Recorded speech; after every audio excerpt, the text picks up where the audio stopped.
Terima kasih Tuhan karena kasih setiamu. Kau yang berkati menjaga kami semua. Dalam namamu kami berdoa. Amin. Ya. Nih, rumah di atas batu dan rumah di atas pasir. Oke?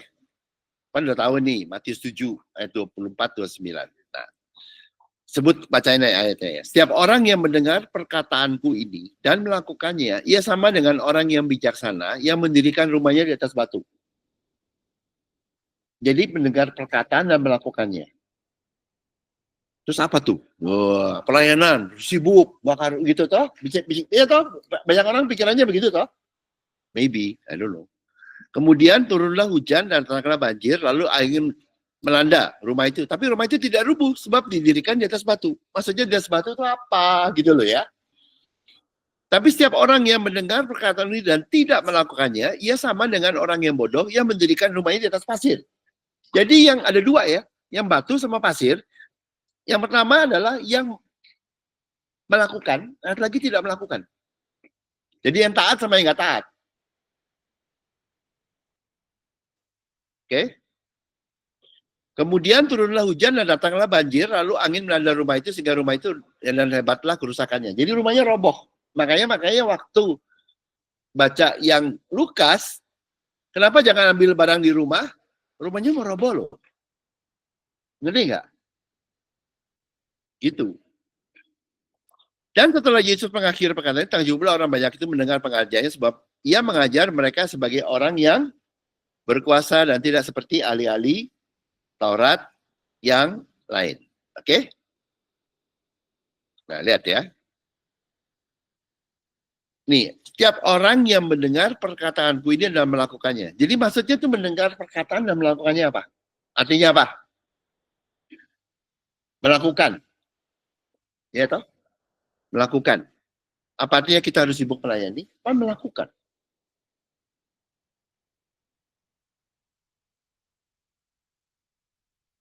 Ya. Kalau bahasa Inggrisnya sebelum saya ini itu disebutnya therefore. Ada kata therefore. Karena itu. Jadi itu kalau di bahasa Indonesianya hilang. Ya, nggak apa-apa. Nggak terlalu mayor. Tapi ada nih, therefore. Jadi kalau ada kata therefore, mesti lihat ayat sebelumnya. Ya dong? Karena itu, gitu ya. Nah itu kan ada setiap orang ya. Jadi mesti baca ayat apa tuh sebelumnya. Nah ini, ayat sebelumnya tadi kan ayat 24. Nah sekarang ini yang 21, 23. Oke. Sebelumnya apa? Bukan setiap orang yang berseru kepadaku Tuhan, Tuhan akan masuk ke dalam kerajaan surga. Melainkan dia yang melakukan kehendak Bapakku di surga. Jadi siapa yang melakukan kehendak atau yang membangun rumah di atas batu? Siapa? Yang pasti bukan mereka yang berteriak seruan atau yang bergantung pada seruan Tuhan. Jadi siapa tuh yang melakukan? Ya toh? Kan bukan setiap orang. Jadi bukan mereka yang bukannya teriak-teriak itu salah ya, tapi nggak boleh bergantung pada teriakan itu.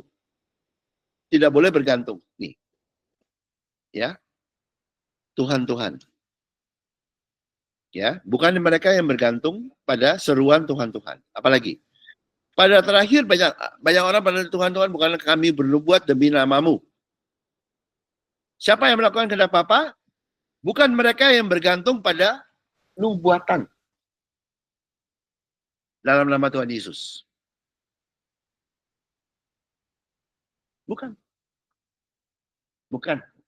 Bukannya nubuat salah, bukan. Tapi nggak boleh bergantung pada itu. Apalagi siapa yang melakukan kehendak dan mengusir setan demi namamu? Bukan mereka yang bergantung pada mengusir setan. Hebat bisa mengusir setan. Bukan.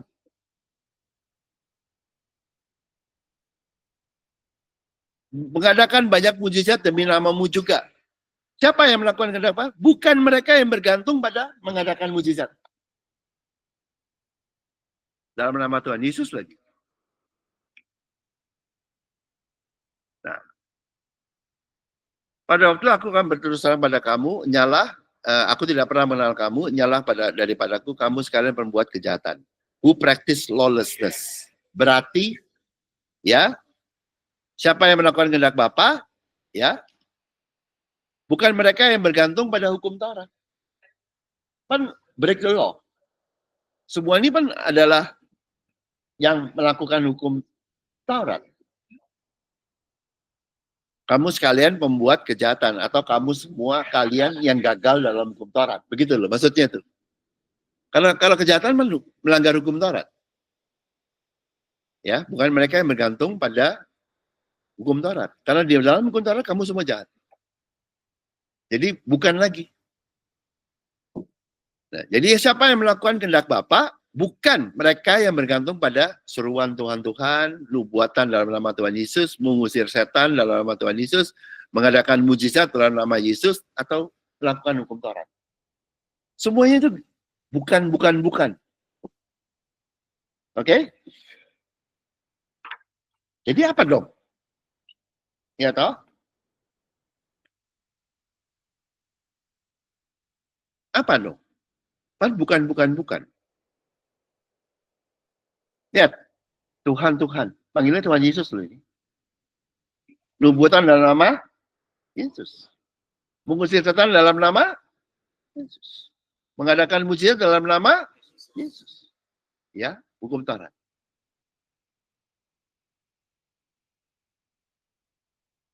Pada waktu itu aku akan berkata, aku tidak pernah mengenal kamu. Coba lihat ya. Mengapa Tuhan Yesus yang maha tahu? Tuhan kan maha tahu kak? Tahu nggak? Maha tahu nggak? Tari, Tuhan Yesus maha tahu nggak? Kenapa dia bilang aku tidak pernah mengenal kamu?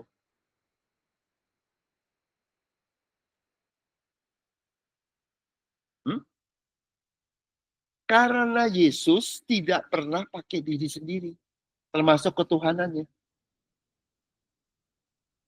Tuhan Yesus hanya bergantung pada kasih Bapa, hati Bapa. Dia nggak pakai kuasa dia.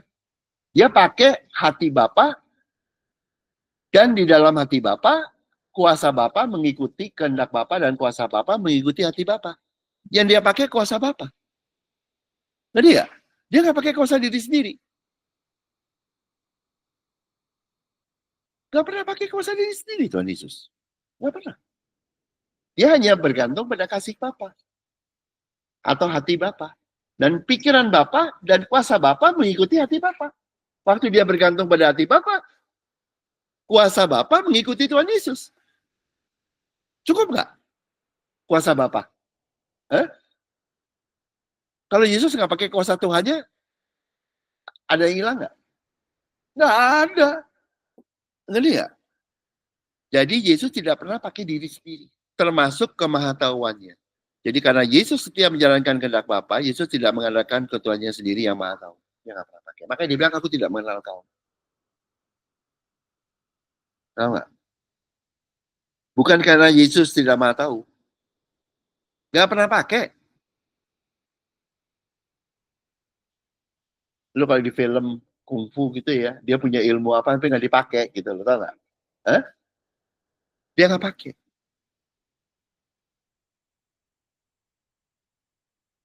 Yesus cuma pakai kasih Bapa atau hati Bapa. Itu yang dipakai. Di Matius juga, aku tidak pernah kamu nyala daripada kamu penglihatan.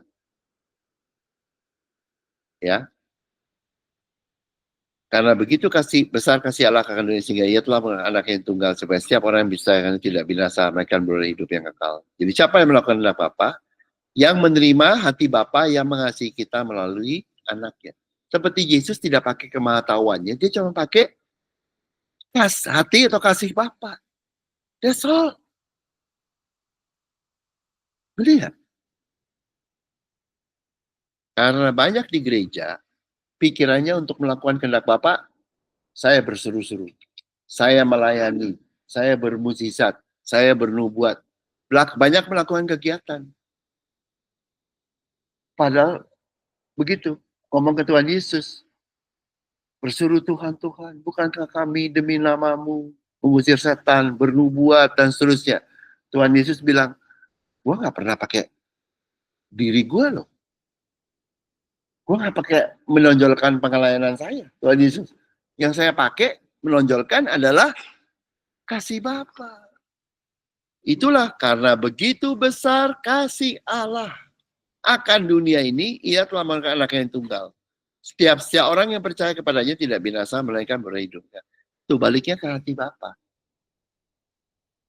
Jadi siapa yang melakukan kehendak Bapa, yang menerima kasih Bapa atau hati Bapa. Siapa yang melakukan dan menerima perkataan Yesus, yang menerima hati Yesus, yang adalah bergantung pada hati Bapa. Udah begitu aja. Bukan yang sibuk melayani. Oke? Nih ya. Gunung Transfigurasi, dengarkanlah dia. Tadi pan yang di Matius 7 pan berkatanya itu pan pakai nubuat, pakai mujizat, pakai Taurat. Ya toh? Taurat pan. Ya. Di Matius 17:1, 6 hari kemudian Yesus bawa Petrus, Yakobus, dan Yohanes saudaranya bersama-sama. Ia dapat naik ke sebuah din. Di sini mereka hanya sendiri saja. Lalu Yesus berubah rupa. Di depan wajahnya bercahaya seperti matahari dan pakaiannya menjadi putih, bersinar seperti terang. Maka nampak kepada mereka Musa dan Elia sedang berbicara kepada dia. Jadi ada Musa dan Elia bicara kepada Yesus. Oke? Ada 3 ya. Musa, Elia, dan Yesus. Kata Petrus kepadanya, Tuhan, betapa bahagia kami sedang berada di tempat ini. Jika engkau mau, biarlah ku dirikan 3 kemah. Gue gedein gereja. Tuh, bener gak? Hah? 1 untuk kau, 1 untuk Musa, 1 untuk Elia. Tuh. Jadi manusia itu maunya perform. Mau melayani. Mau bangun rumah Tuhan. Mau berkorban untuk Tuhan. Benar gak? Ya toh? Diterima gak? Ada gak di Gunung Transfigurasi kemah dari Petrus? Hah? Iya.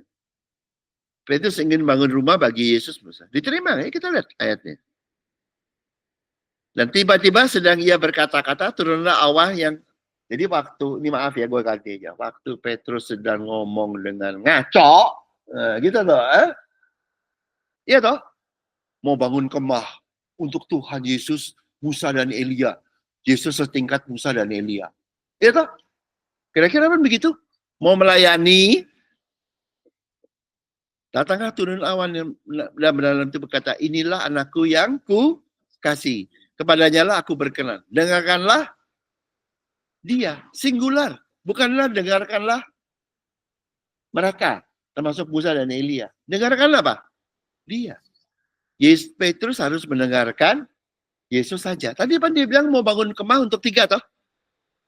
Yesus, Musa, dan Elia toh. Setingkat toh. Tuhan bilang, jangan ngaco. Kan dia ada 2 hal toh. Mau bangun kemah. Benar nggak?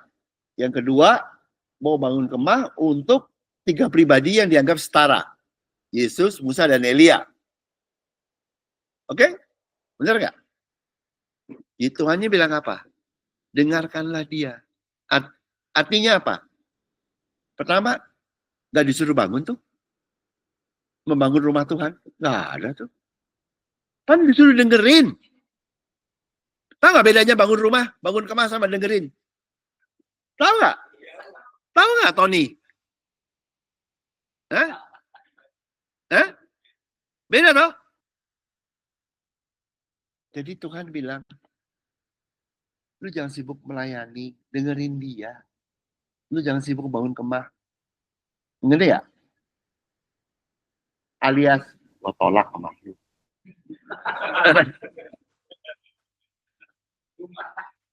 Ya itu.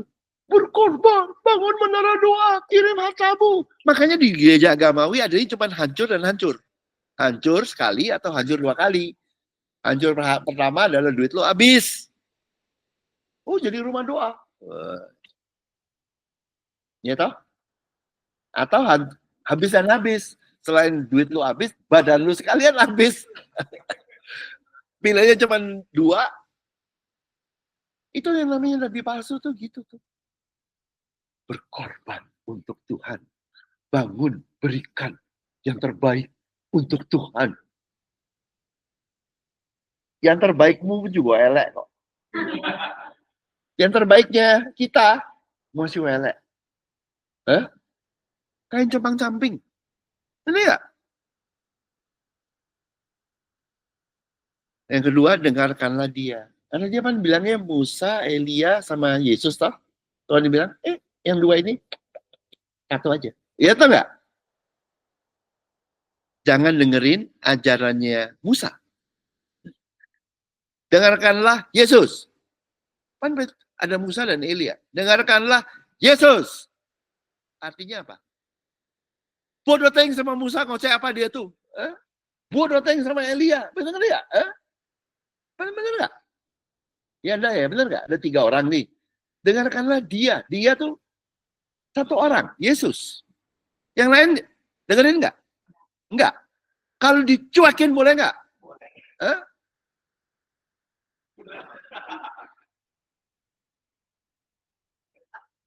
Ya toh? Jadi si Musa itu kan memberikan hukum Taurat. Lu cuekin juga nggak apa-apa. Selama lu bergantung dengar sama Yesus. Elia kan memberikan banyak mujizat. Cuekin. Nggak apa-apa. Pendengarkanlah dia. Kalau lu nggak cuekin, berarti lu lagi bukan di luar kehendak Bapa lo. Ngerti nggak? Kan banyak orang karismatik. Gue mujizat. Tuhan bilang, cuekin. Tuh, begitu. Nangkap nggak? Kerasnya itu gampangnya kayak gitu. Hukum Taurat bilang begini dan begitu. Cuekin. Ngerti nggak? Hukum Taurat, pohon pengetahuan baik dan jahat di kerajaan surga. Ditebang. Gue kasih tau lu. Gak ada gunanya. Bisanya cuma kondem. Gak bisa berkati 1 titik pun. Buang. Bakar. Pohon pengetahuan baik dan jahat. Gak ada di Wahyu. Ditebang. Pohon kehidupan tetap ada. Di dalam pohon kehidupan ada pengetahuan baik dan jahat. Pohon pengetahuan baik dan jahat sendirian, bakar aja lu. Ngerti nggak? Ada pohon kehidupan kok. Lu dikasih pengetahuan baik dan jahat, tetap mati. Ngerti nggak? Lu dikasih kehidupan, ya tetap hidup. Dan dalam hidup, ya punya otak toh. Ngerti nggak? Di dalam pohon kehidupan ada otak nggak? Di dalam hidup kamu diciptain pakai ada otak nggak kamu?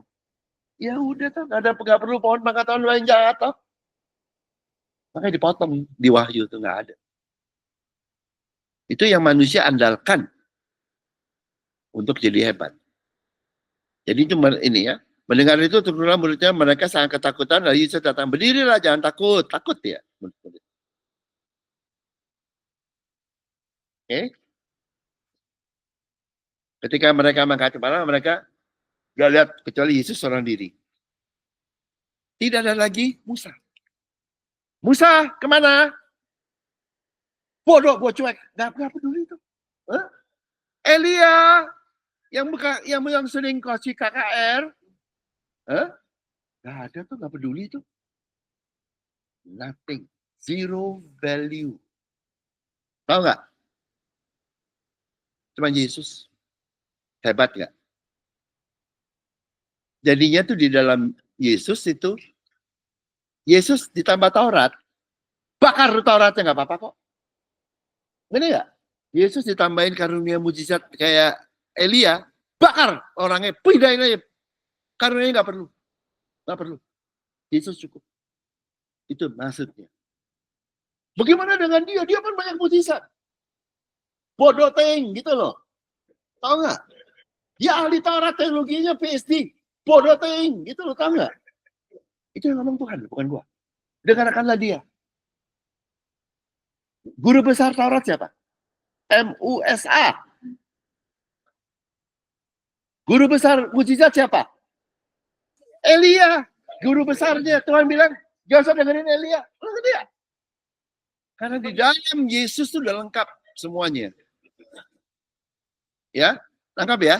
Lengkap nggak lo? Itu maksudnya. Di dalam Kristus kamu udah cukup, ada hidup. Tauratnya bakar, nggak apa-apa. Karena di kamu dosa semua kok di dalam Taurat. Kamu diampuni semua kok. Berkatnya nggak ada. Taurat nggak bisa nambahin apa-apa. Satu tetes pun nggak bisa nambahin yang Tuhan berikan. Nggak ada Taurat. Nggak apa-apa tuh. Kenapa? Cari apa sih lu di Taurat? Cari digorok, penghukuman. Cari berkat. Di dalam Kristus kamu udah dapat semua. Kecuali penghukumannya nggak ada. Nggak apa? Taurat. Nggak ada Taurat, nggak apa-apa. Tuh. Guru besarnya pensiun. Jangan dengerin lagi. Tuh, maksudnya dengarkanlah dia. Mujizat yang dari manusia, melalui manusia, talenta loh termasuk itu. Karena kamu dapat sumbernya. Tuh, ya, jadi ngerti ya. Nah, itu baru ya, serang diri. Jadi maksudnya apa? Dengarkanlah Yesus saja. Jangan membangun rumah untuk Yesus. Karena kamu kalau nggak ngerti ini, lu dipakai sama ahli teologi, lu dipakai sama nabi palsu. Tony kasih duitnya, bangun rumah doa. Biar lu tinggal di kandang ayam. Biar gereja dan pendetanya tinggal di mansion. Lu kandang ayam. Lu kena lu kalau gue bilangin lu. Bangun untuk rumah Tuhan. Tuhan bilang, jangan. Dia baik sama kita. Pertama kamu gak mampu. Kedua lu jangan korban kayak begitu. Ketiga lu jangan digoblokin. Gitu loh. Gereja tuh goblok loh. Ya, gadis yang bodoh. Tapi disayang Tuhan. Tapi bodoh tuh banyak banget tuh. Jemaat yang bodoh. Banyak banget bodoh gitu. Di Bible. Ya. Kemah atau rumah Tuhan. Tuhan sendiri yang bangun. Kenapa? Makanya si Petrus mau bangun. Dicuekin. Alias apa? Nggak diterima. Petrus kan bilangnya, gue mau kumpulin data dari jemaat untuk bangun kemah, beli kemah, gitu toh. Ya, Tuhan bilang, gitu loh. Minta sumbangan, nggak tahu, atau dia sendiri berkorban, whatever. Tuhan bilang, mana nggak ada tuh kemahnya. Bangun rumah untuk Tuhan, berkorban untuk Tuhan. Berikan yang terbaik untuk Tuhan. Sejak kapan lu diminta? Lu cuma diminta apa? Dengar, buka kuping. Bukan dompet, kuping.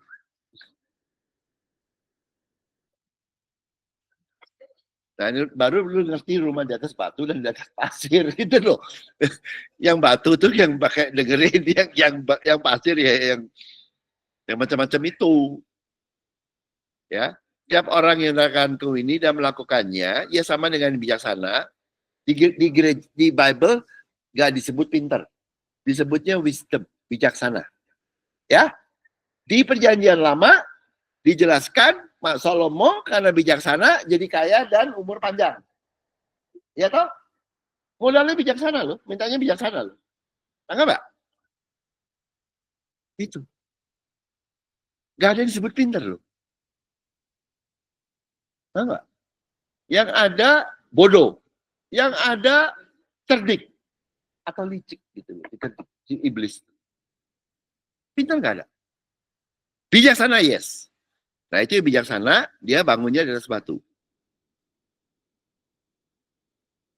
Ya, kalau yang tidak melakukan itu bodoh. Ya, jadi kalau dulu kita ngikutin dengerin manusia, dengerin yang bilang begini begitu bangun kemah, dengerin Taurat, dengerin berorientasi pada bergantung pada mujizat, itu namanya kita bodoh. Ini bodoh lagi keluar tuh. Tapi disayang Tuhan, tapi bodoh.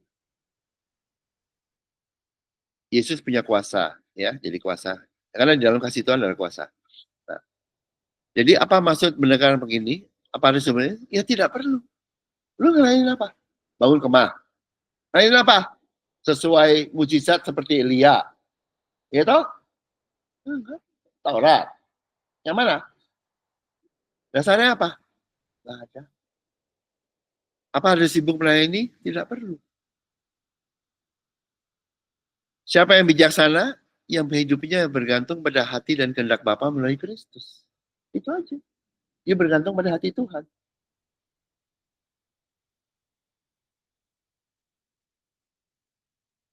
Otakmu di mana? Dia pakai aja otakmu. Tapi bergantung pada hati Tuhan. Kehendak Tuhan tuh tahu nggak artinya apa?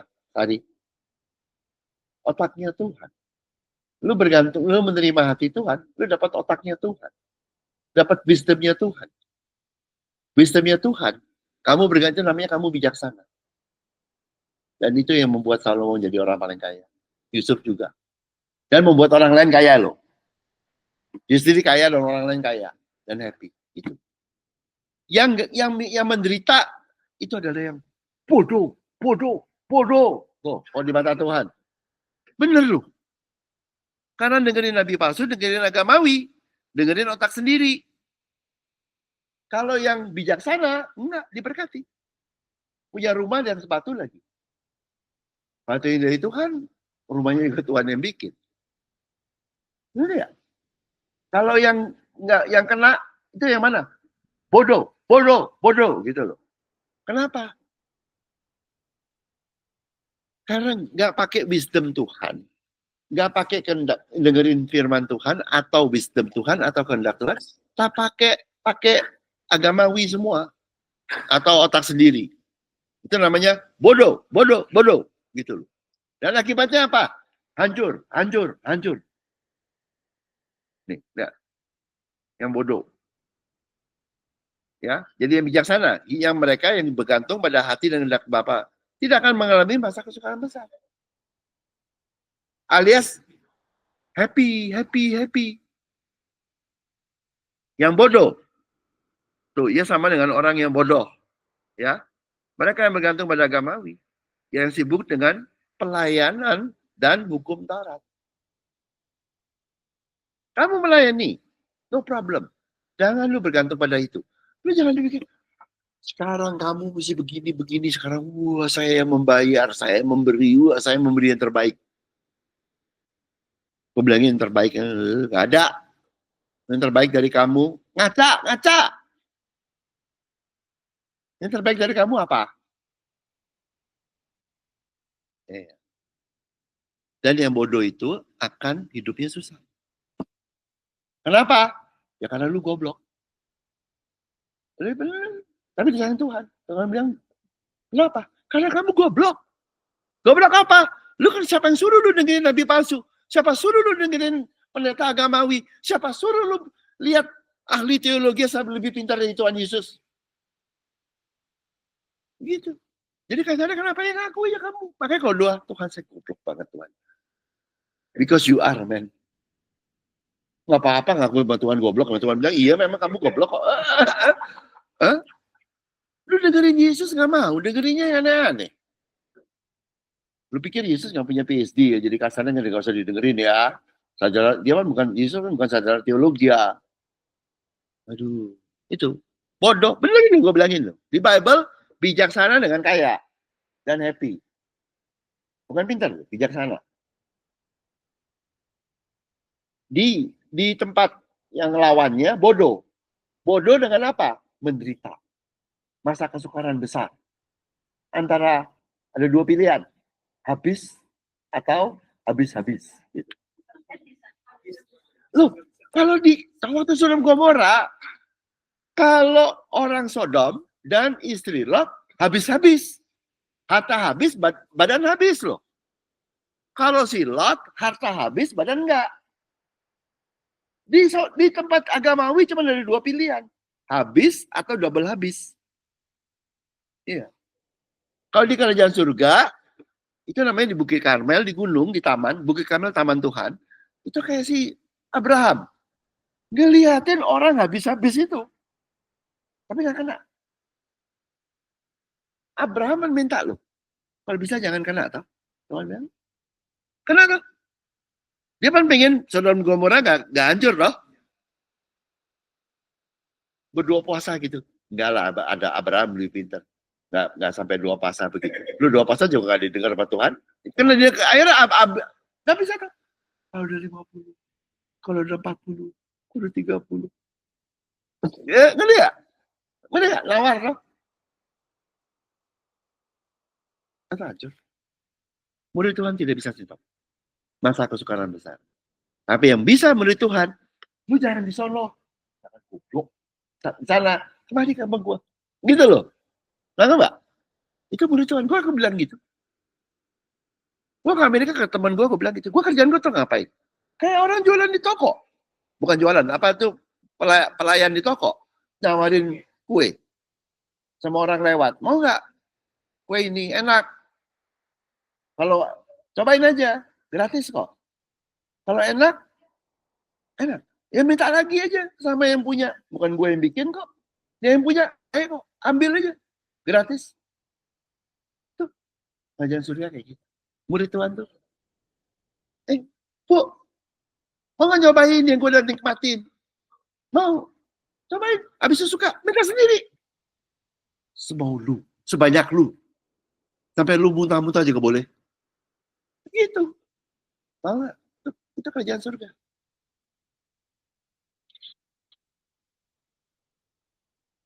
Supaya nggak kena di masa kesukaran besar. Because masa kesukaran besar pasti terjadi di Bible. Dan yang pasti terjadi itu sudah terjadi sekarang. Wah, ini ya? Ini ya? Bukan hanya kamu mati. Percaya nggak? Kamu harus terjadi. Kamu harus mati. Mana? Iya toh? Badan lu aja mati. Kira harta juga ini. Juga bahaya. Begitu.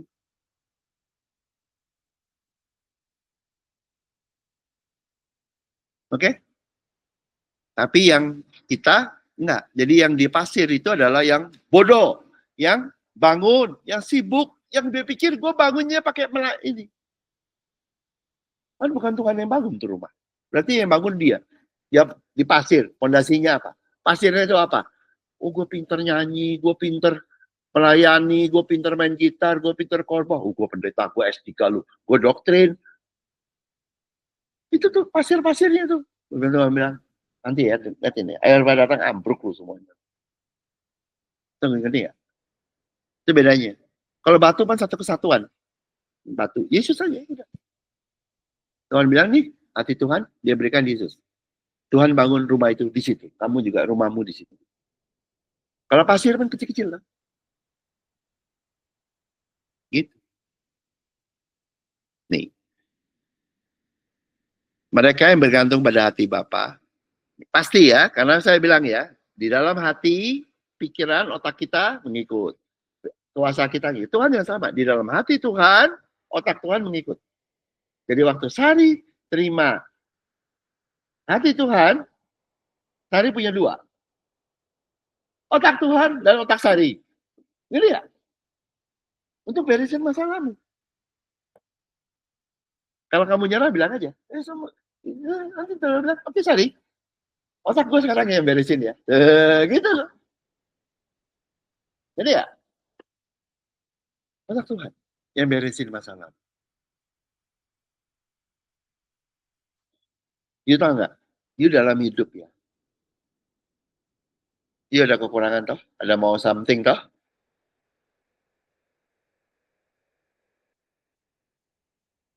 Dan waktu lu kurang something. Seringkali manusia tuh normal ya. Lu bersedih hati toh? Benar nggak? Pada waktu ada kekurangan. Ini kurang ini. Saya mau ini. Atau orang tua atau anak atau apa. Benar nggak? Kamu butuh sesuatu. Kamu sedih nggak? Sedih? Hah? Kalau sedih, try this. Coba bikin kamu nggak sedih. Kamu bergantung sama Tuhan. Lepasin. Saya kasih tahu, waktu kamu sedih, kamu sedang berada di luar kerajaan Tuhan. Mordekai berkabung, nggak boleh masuk istana. Masalah tetap sama. Tuh be careful ya, saya bilangin. Esther tuh nggak berkabung loh. Langsung minta ke raja. Bener nggak? Mordekai berkabung. Mordekai di mana? Tidak boleh masuk di dalam istana. Tuh. Makanya waktu kita ya, waktu kita kira bahasa ini kurang. You jangan bersedih hati. Memang naturalmu akan bersedih hati. Tapi, you di kerajaan surga, you lihat Tuhan. You lihatin hati Tuhan. Lu begini. Tuhan, saya nggak mampu nih. Seharusnya happy. Hongki juga ngajarinnya seharusnya happy. Tapi saya nggak mampu, saya sedih. Udah, lemparin ke Tuhan. That's okay. Gitu ya? Sampai begitu. Nanti lu nggak bersedih. Lihat. Because hanya pada waktu lu tidak bergabung, lu bisa masuk kerjaan surga. Gua kasih tahu lu jangan main-main.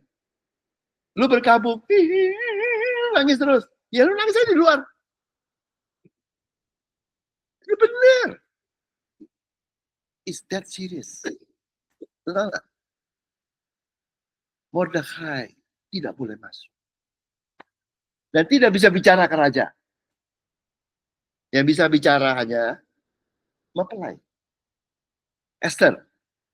Jadi ya, Esthernya ada takut. Tapi dia nggak apa-apa. Dia di dalam. Dia nggak bergabung. Makanya saya bilang ya, karena saya juga orang ya. You banyak kebutuhan, you gini. Fair. Dan waktu you butuh, you sedih. Fair. No. You mesti minta tolong Tuhan overcome. Lemparin ke Tuhan. Tuhan, saya ini di kerajaan surga. Nggak ada. Lu tahu nggak? Di kerajaan surga, Tuhan menghapus air mata gitu. Lu tahu nggak? Adanya sukacita. Yang adanya tempat berkabung tuh kerjaan bumi. Tahu nggak? Kerajaan surga itu bukan kerajaan berkabung gitu loh. Lu kira ada funeral house gitu ya, berkabung gitu. Terus ada yang Cina-Cina pakai apa tuh? Nangis-nangis gitu. Apa? Caima. Nggak ada lah. Hah? Nangkap nggak lu? Tapi kita tuh begitu. Dan kita pikirannya makin berkabung, Tuhan makin dengerin gitu loh. Gimana sih? Gitu loh. Waktu itu, jangan fight. Jangan pakai kekuatan sendiri, jangan ini. You bilang sama Tuhan, Tuhan, berat nih. Kalau apa bahasa jangan berat B, gitu ya. Berat nih, gak bisa. Gitu loh, aku aja. Tolong bikin saya. You know? Ngerti nggak?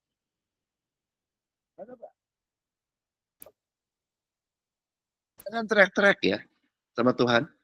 Lu kalau teriak-teriak, gak bisa loh. Di kerajaan surga lu teriak-teriakan. Gak dihukum. Ada dua yang teriak.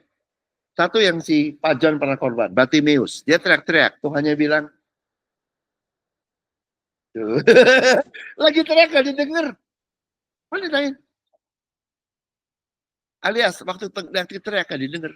Tanya lagi, ngomong pelan-pelan. Gitu. Kedua yang wanita di Kanaan.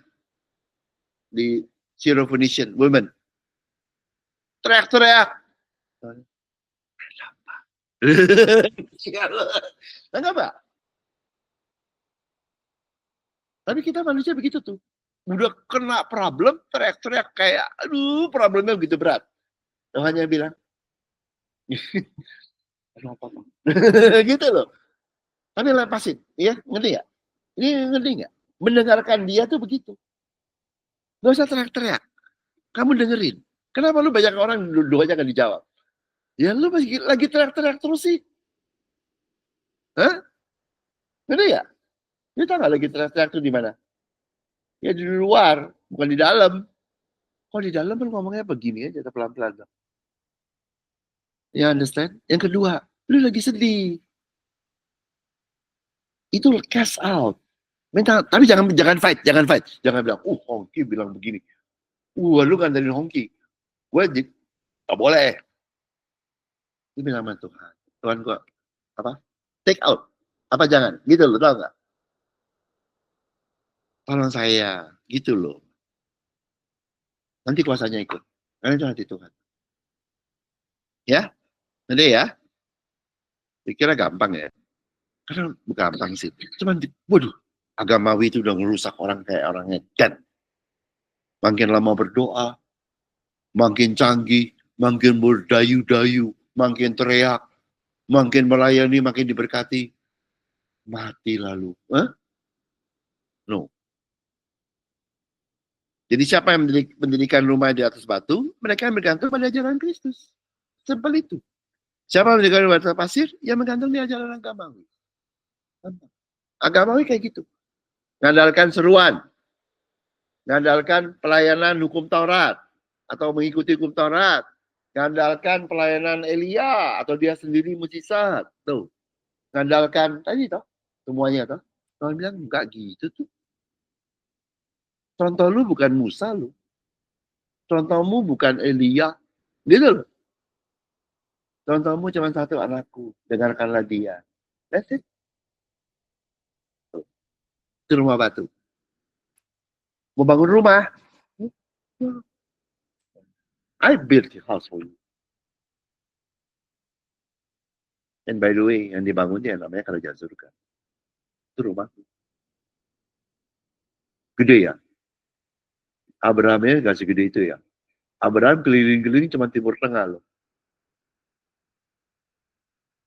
No, kita harus Kerajaan Surga. Di mana aja. Itu hebatnya Tuhan.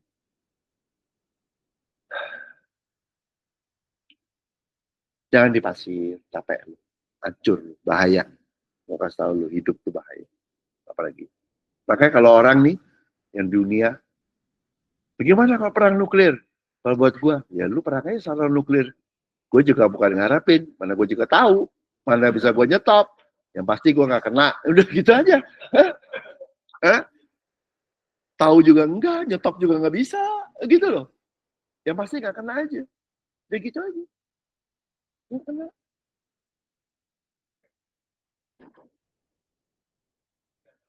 Tanah perjanjian. Israel. Gue kasih tahu ya, gue kasih tahu ya, jadi doktrinnya supaya nggak kena racun agamawi. Tuhan tidak bisa membedakan. Kalau dia choose Rudy, dia mesti choose kita juga. Mesti choose Sari, choose Lucy, semua. Gak bisa membedakan. Tuhan bilang, lu di gereja aja, lu bedain orang kaya duduk di depan, orang miskin di belakang. Awas lu. Kan kayak gitu, Pak. Gak boleh bedain. Tuhan juga sama. Hukum kasih. Tidak membedakan. Semua orang dipilih. Tahu nggak? Dan waktu you terima, you predestinasi. Kita semua mempredestin in Him. Gitu loh. Tapi hanya di dalam Kristus. Kenapa? Israel predestin apa? Karena dia nolak. Predestin in Jew aja loh. Dia nolak kok. Kalau kita mempredestin in Him. Karena nerima. Kalau kamu nerima kasih Bapa melalui Kristus, kamu pasti diberkati. Udah di kerajaan surga. Predestin, destinasi. Titik, dan. Destination. Destinasi. Tempatnya udah bener. Udah gitu loh. Tahu nggak? Itu. Jadi Israel itu apa? Chosen. Iya. Orang Jawa apa? Ya chosen juga. Orang Jember. Ya chosen. Hah? Hah? Hukum kasih diberikan pada semua orang tuh. Benar nggak? Itu. Hari ketujuh diberikan kepada siapa? Tuhan menguduskan dan memberkati. Orang Sunda, ya dapat lah. Hah? Orang Batak, hari ketujuh dapat nggak? Tuhan menguduskan dan memberkati. Hah? Semua dapat. Iya. Siapa yang dibedain? Chosen, iya. Israel chosen, iya. Ya kita juga tuh. Cuma dia nolak, gue terima. Itu bedanya. Dia masuk neraka, gue enggak. Gitu loh. Bedanya cuma itu. Chosennya chosen. Terimanya pun kedua. Tadi paksa. Kalau dia, dan gue bukan apa, Bible. Israel adalah apa? Yang paling nolak. Bukannya nyukurin loh. I cannot think the prophecy of the Bible. Israel adalah suku yang paling nolak. Itu bukan komplimen ya. Bukan pujian ya. Kenapa ya? Cari. Paling nolak tuh bukan dapat bintang jasa karena paling nolak Kristus. Bukan gitu loh. Paling brengsek. Jadi sayang. Paling nolak. Tepuk tangan bagi bangsa Israel karena paling nolak Kristus. Ada tuh. Bible bilang terakhir nerima. Ingat nggak terakhir nerima artinya apa? Paling nolak. Itu dia. Gua kasih tahu lu, tidak akan damai di Yerusalem. Ada Amerika, ada Rusia, ada Israel, apalagi dari Israel. Yesus bilang, sebelum kamu menerima aku, nggak ada damai. Oh, gereja berdoa di bentar doa. Ya lu berdoa aja sonolah. Oh, buat Israel boleh, boleh. No problem, doain aja. 1000 tahun, 100 hari, boleh. Terserah, 24 jam, boleh. Boleh larang. Gua kasih tahu lu, pasti gak dijawab. Gampang tuh. Jadi ini profesinya, logos. Tidak ada damai sebelum menerima. Lu mau robah? Siapa kamu? Nggak, Pak. Sad. It's sad. But it's sad juga. Kalau gue, emang gue pikirin. Kayak Tony. Emang gue pikirin. Emang gue bisa robah. Yang penting gue gak kena. Ya udah, kelar. Nggak, Pak. Israel dipilih. Tidak diutus. Yang diutus murid Kristus. Beda loh. Diutus lain loh.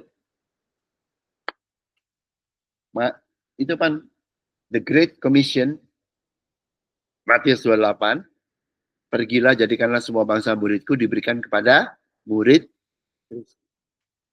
not Israel. Orang nolak kok diutus.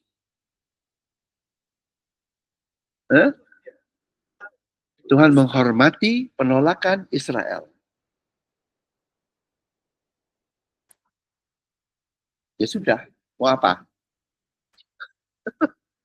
Waktu itu Jenny yang jatuh cinta mau pergi ke Israel dibatalin. Dia dibatalin. Pedih ya. Takut toh Jen. Mau ke sana ada bom, takut toh. Iyalah, better. Ya kalau jalan-jalan sih boleh juga kalau lagi udah aman. Itunya bagus juga sih. Cuman kalau secara rohani Yahudinya, don't think about it. Kalau mau lihat, oh ini orang memberontak nih kayak begini ya, boleh. Sampel pemberontakan.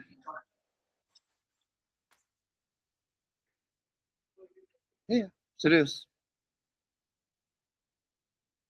Ya. Oke, yuk kita tutup dalam doa ya. Bapak, terima kasih ya Tuhan, karena kasih-Mu, kasih setiamu yang begitu baik kepada kami. Pujilah namamu, segala puji hormat hanya bagi Engkau. Dalam namamu kami berdoa. Amin.